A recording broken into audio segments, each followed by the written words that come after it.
My local nursery keeps in stock what they call rescue plants. Those are the plants that, for whatever reason, aren't doing too well, and without some kind soul to rescue them, probably going to end up in a compost heap somewhere.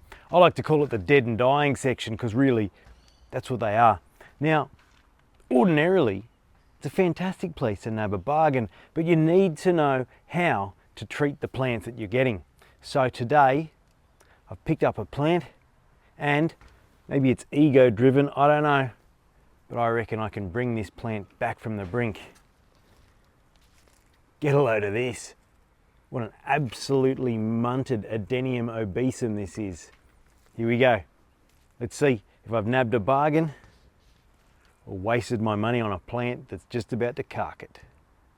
Adenium obesum is a beautiful cordiciform plant with absolutely wonderful pink flowers. Don't think this guy's going to get there unless we intervene though. So let's start by diagnosing this plant. Let's clear off all of this rubbish. Pretty clear that there's a bit of rot in the stem. So the first thing we're going to need to do is deal with the rot, excise it, and then having a bit of a look at the pot here, this soil isn't too good either. So the plan today, cut out the rot, replace the soil, put it somewhere to heal. Hopefully in a few months, this guy's looking as good as new. What am I going to be using in plant hospital today to bring this horrible thing back from the brink? Well, first up, we have our gritty mineral-based soil mix, really important, especially given how awful the soil in that pot looks. I have a knife. I'm going to be keeping it clean with isopropyl alcohol because there's probably a few pathogens in there and we don't want them to spread through the rest of the plant. We've also got some horticultural sulfur, really good for treating open wounds and stopping new fungal infections from getting in. And essentially that's what this is all about. So, let's take to it with a knife, hey? Now, I'm going to start by chopping into part of the plant that is clearly rotten, just to show you how it looks. Let's go up here. Oh, probably don't even need to chop. Disgusting. Now, if you have a look, you can see the tissue in there is essentially dead. There's no sap, it's not bleeding. So we've got to excise anything that looks like that. I'm going to give my knife a spray because I don't want that to spread through the plant. Now our goal here in cutting this plant back is to find healthy tissue, and we're going to keep cutting back until there are no signs of that fungal infection.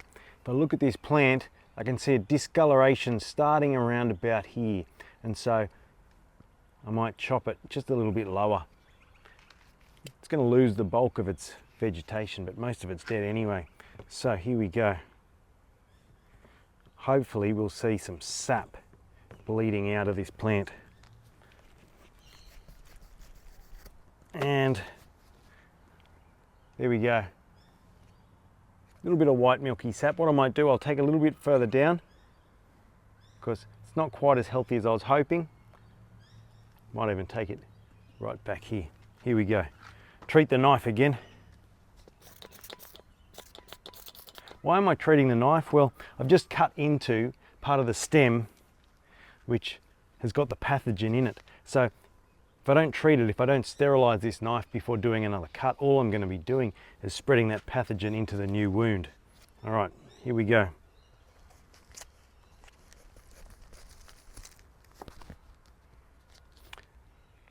Looking a lot healthier, green tissue. Not as much sap as I'd like, but you know, this is a pretty stressed plant. So what we're going to do now, take our horticultural sulfur, apply quite liberally to the wound. Next step of this process is just to get it out of that horrible soil. Giving the pot a bit of a squeeze just to loosen the root ball up. You can take it out and you can see probably why this plant's so unhappy in the first place. This is a very organic substrate. A lot of composted bark. It's quite unfortunate because this is a plant that really wants a gritty soil mix. So what I'm going to do now, bear with me for a few moments, I'm going to get rid of all the soil around these roots and we'll pot it up, hopefully make it a whole lot happier. I'll be back in a sec. So there we go, we've freed the roots and you can see they're quite impressive. This is the sort of plant that you can actually raise up above the soil line in time to show off those fantastic swollen cordiciform roots. I'm not going to do that now because we don't want to put any extra stress on the plant than we already really have by beheading it. So what I'm going to do, I'm going to put it into a pot. I'm going to leave that pot essentially dry for a few weeks just to let everything settle down, and then as the weather around here starts to warm up, I'll start watering it again and hopefully we'll see some new shoots starting to pop out of this trunk. So here we go.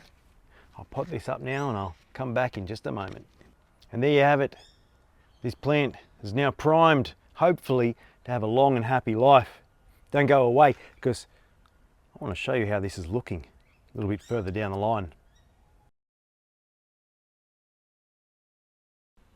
Now, it may not look like much, but this tiny little red sprout here, that's a sign of life.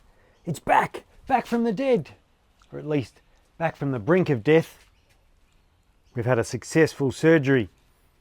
This is just going to keep growing from strength to strength now, and you know, by the end of this growing season over summer, probably be looking almost like its old self. And the wonderful benefit to giving this a bit of a head chop is that it's going to bush out. We're going to see more branching and ultimately a thicker base. And really that thick base is what we're in it for when it comes to Adeniums. Now, I've had success here, but there are a few caveats that we need to be aware of if we're going and buying unhealthy plants from the garden centre or nursery.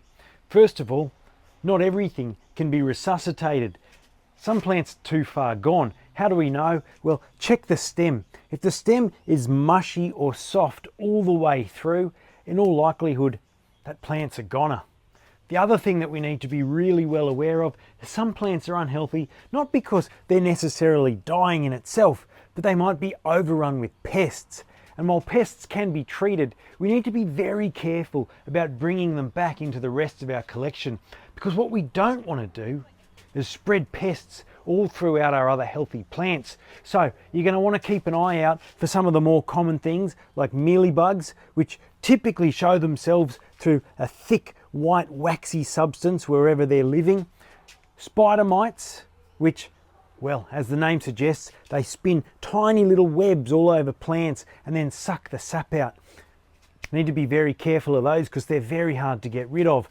And of course, there are other things as well, like scale, which show up as little, well, scales, I suppose, little protective shields over the insects that are doing the sucking. There are, of course, other pests as well, but they're three of the most common ones that we need to keep an eye out for. You can treat them and you can resuscitate those plants, just buyer beware. Personally, I'd probably avoid them because I don't want to bring them in here. Now, that's it for today. We've had success. It's taken a few months, but now I've got another healthy and very happy plant to put with the rest of them. So if you're looking for a bargain, check out the dead and dying plants and you never know what sort of wonders you might find. I'm Michael from Adenium. Have a great day and happy growing.